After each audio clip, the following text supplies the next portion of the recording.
नमस्कार बच्चों, हम सूरदास को पढ़ रहे हैं और सूरदास के अंतर्गत आज हम उनके विनय के पदों को पढ़ेंगे। अविगत गति कछु कहत न आवे, जो गूंगे मीठे फल को रस अंतर्गत ही भावे।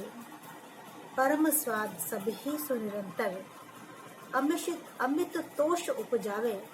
मन बानी को अगम अगोचर, सो जाने जो पावे। रूप रेख गुण जात जुगत बिन, निरालंब कित भावे। सब विधि अगम विचार ही ताते, सूर सगुन पद गावे। अंतिम पंक्ति से देखिए बच्चों, अंतिम पंक्ति में कवि कह रहे हैं सब विधि अगम विचार ही ताते, इसीलिए सूर सगुन पद गावे।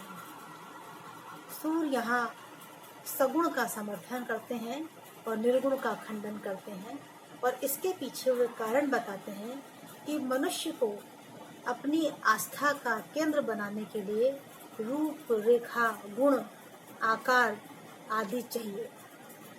वे कहते हैं अविगत गति कछु कहत न आवे, कि अविगत अर्थात जिसे हम ब्रह्म कहते हैं उसकी गति, उसका तरीका, उसका प्रकार, वह कैसा है, कौन है, कछु कहत न आवे, वह कहा नहीं जा सकता, किसी प्रकार से भी कहा नहीं जा सकता।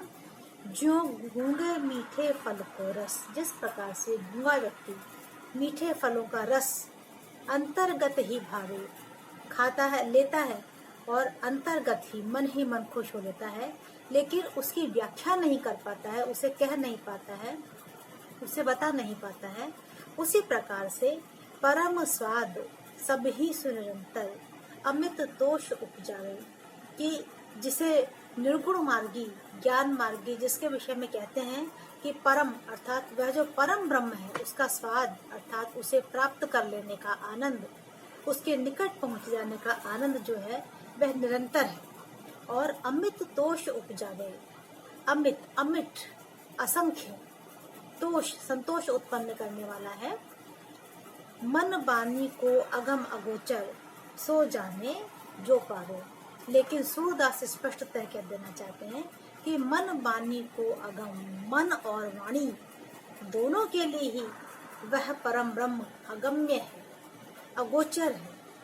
न अगोचर है अर्थात कहा नहीं जा सकता है, दिखाई नहीं देता है, अगम है, अगम्य है, उसके पार नहीं जा सकते। सो जाने जो पावे, केवल वही व्यक्ति जो इसको जानता है, जिसने इसको प्राप्त कर लिया है, वही व्यक्ति इसे जानता है। अब यहाँ ये निराकार ईश्वर की सीमा को बताते हैं कि निराकार साधक ही निराकार ब्रह्म का आनंद उठा सकते हैं, जबकि सगुण साकार ईश्वर के स्नेह का पात्र हर सामान्य व्यक्ति होता है, क्योंकि वह उसे देख पाता है और उससे प्रेम कर पाता है। इसी बात को आगे बढ़ाते हुए सूर कहते हैं रूप रेख गुण जात जुगत बिन, कि वह जो निराकार ईश्वर है, रूप उसका कोई रूप नहीं दिखाई पड़ता, रेख कोई आकार नहीं है, गुण उसके गुणों से हम अवगत नहीं हैं, किस जाति का है यह पता नहीं है, जुगति और उससे मिलने की युक्ति क्या हो सकती है, उससे किस प्रकार मिला जा सकता है यह भी नहीं जानते हैं। निरालंब कित भावे, फिर ऐसी अवस्था में निरालंब होकर, निराधार होकर के किस तरह उसकी तरफ झुका जा सकता है। धावे का अर्थ है दौड़ना, लेकिन यहाँ अर्थ है ऐसे ईश्वर के प्रति जिसका न रूप है, न आकार है, न गुणों का पता है, न जाति का पता है, न उससे मिलने के तरीकों का पता है, उससे हम किस प्रकार से मिल सकते हैं, प्राप्त कर सकते हैं, उसकी तरफ झुक सकते हैं। सब विधि अगम विचार ही ताते। अब ये कहते हैं सूरदास सब विधि अगम, कि यह जो परम ब्रह्म है यह हर प्रकार से अगम्य है। अगम्य है अर्थात अबूझ है, हम इसे जान नहीं सकते हैं। तो ऐसे में इसीलिए सूर सगुण पद गावे, इसीलिए सूरदास कहते हैं कि मैं इसीलिए सगुण ईश्वर के पद गाता हूँ, जिससे वे सामान्य को समझ में आ सके और सब उसकी भक्ति प्रेम पूर्वक कर सके। इस पद में उन्होंने सगुण का मंडन और निर्गुण का खंडन किया है। तीसरा पद देखिए बच्चों, छांडी मन हरि विमुखन को सामने। पहली ही पंक्ति में उन्होंने स्पष्ट कर दिया है।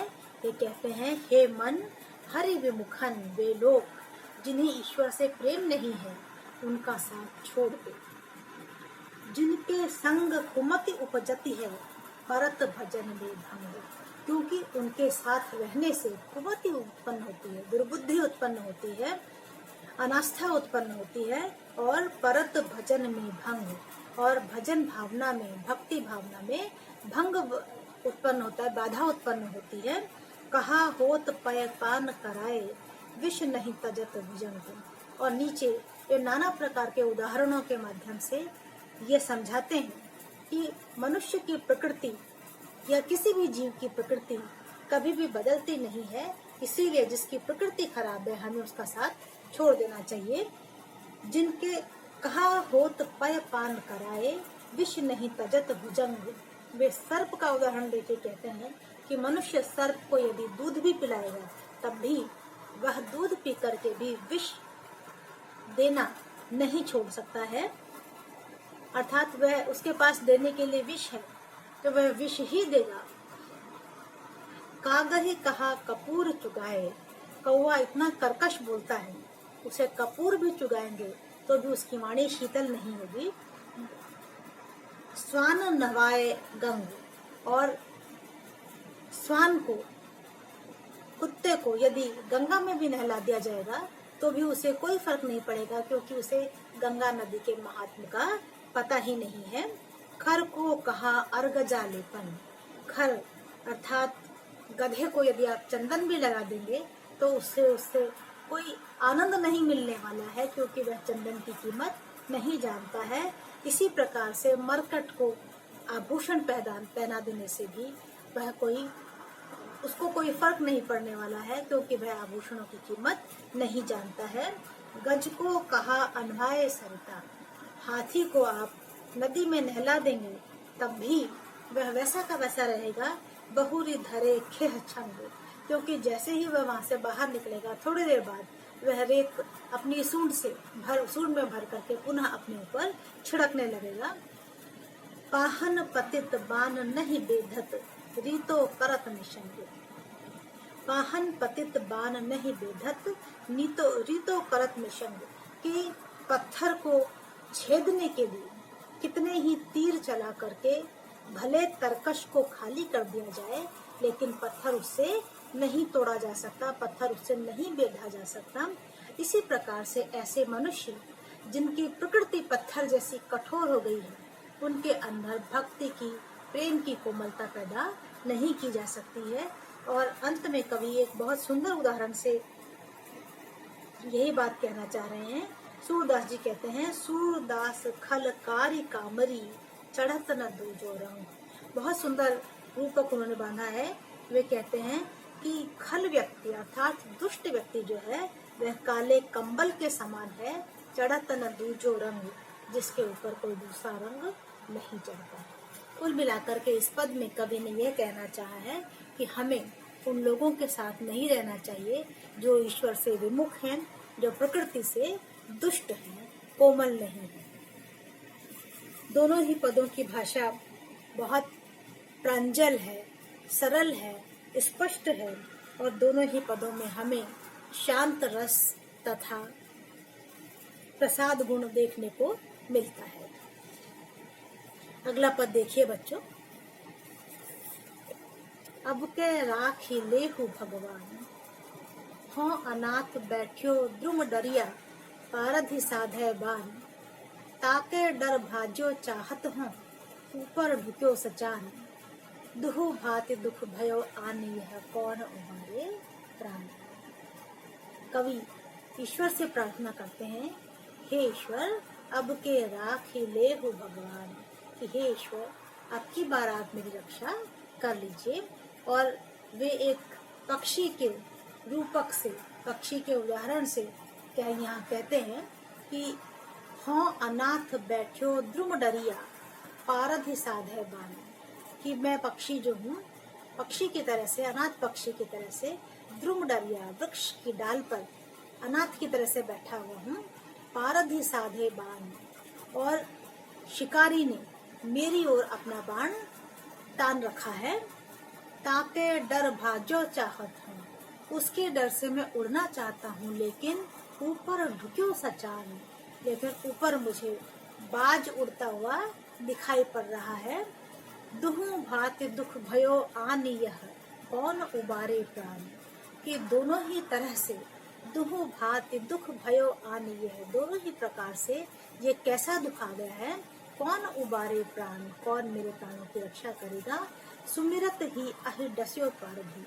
अब यहाँ कवि कहते हैं कि जैसे मन में यह जैसे ही विचार आया कि हे ईश्वर मेरी रक्षा कौन करेगा, यह सोचते ही ईश्वर का नाम लेते ही अहि डस्यो पारधी, सर्प ने निकल करके, पारधी अर्थात शिकारी को डस लिया। सर छूट्यो संधान, और सर्प के डसते ही उसके हाथ से बाण छूट गया और उसका जो लक्ष्य था वह वहां से हट गया। अर्थात जो बाण उसने मुझे मारने के लिए डाला था, पक्षी को मारने के लिए तान रखा था, वही बाण उसके हाथ से छूट गया और छूट करके कहाँ लगा है, सूरदास सर लग्यो सचा नहीं, जय जय कृपानिधान। सूर कहते हैं कि वह जो शिकारी के हाथ में तना हुआ बाण था वह उस बाज को लग गया, और इस प्रकार से ईश्वर को याद करने मात्र से ही दोनों से उसकी रक्षा एक साथ हो गई। बाण भी बाज को लग गया और शिकारी भी स्वतः ही मर गया। तो अंत में कवि कहते हैं जय जय कृपा निधान, अर्थात हे कृपा निधान श्री कृष्ण, मैं आपकी वंदना करता हूँ। जैसे आपने इस पक्षी की रक्षा की वैसे ही आप अपने सभी भक्तों की रक्षा करते हैं। पुनः यहाँ ब्रज भाषा की सरलता और प्रांजलता देखने को मिलती है। कुछ शब्द संस्कृत तत्सम के भी दिखाई पड़ते हैं, जैसे पारधी, सचान आदि। प्रसाद गुण यहाँ भी है और शांत रस यहाँ भी देखने को मिल जाता है।